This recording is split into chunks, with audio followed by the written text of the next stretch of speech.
Guys, so today we're going to be reading a story in the car. This is The Paper Bag Princess, and it's one of my favorites. Paper Bag Princess by Robert Munsch. All his stuff is good. Elizabeth was a beautiful princess. She lived in a castle and had expensive princess clothes. She was going to marry a prince named Ronald. Unfortunately, a dragon smashed her castle, burned all her clothes with his fiery breath, and carried off Prince Ronald. Elizabeth decided to chase the dragon and get Ronald back. She looked everywhere for something to wear, but the only thing she could find that was not burnt was a paper bag. So she put on the paper bag and followed the dragon. He was easy to follow because he left a trail of burnt forests and horses' bones. Finally, Elizabeth came to a cave with a large door that had a huge knocker on it. She took hold of the knocker and banged on the door. The dragon stuck his nose out of the door and said, "Well, a princess. I love to eat princesses, but I've already eaten a whole castle today. I am a very busy dragon. Come back tomorrow." He slammed the door so fast that Elizabeth almost got her nose caught. Elizabeth grabbed the knocker and banged on the door again. The dragon stuck his nose out of the door and said, "Go away. I love to eat princesses, but I've already eaten a whole castle today. I'm a very busy dragon. Come back tomorrow."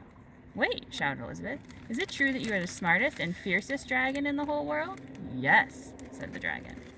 "Is it true," said Elizabeth, "that you can burn up 10 forests with your fiery breath?" "Oh, yes," said the dragon. And he took a huge, deep breath and breathed out so much fire that he burnt up 50 forests. "Fantastic," said Elizabeth. And the dragon took another huge breath and breathed out so much fire that he burnt up 100 forests. "Magnificent," said Elizabeth. And the dragon took another huge breath, but this time nothing came out. The dragon didn't even have enough fire left to cook a meatball. Elizabeth said, "Dragon, is it true that you can fly around the world in just 10 seconds?"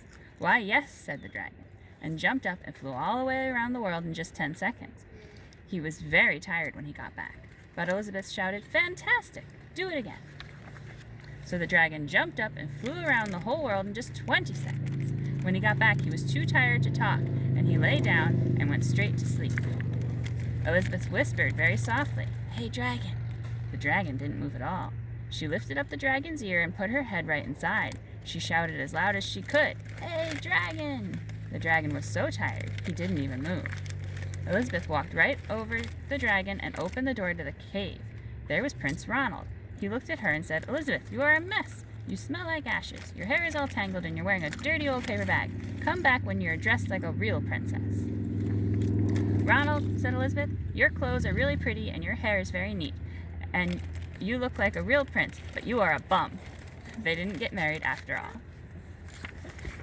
Don't be a bum.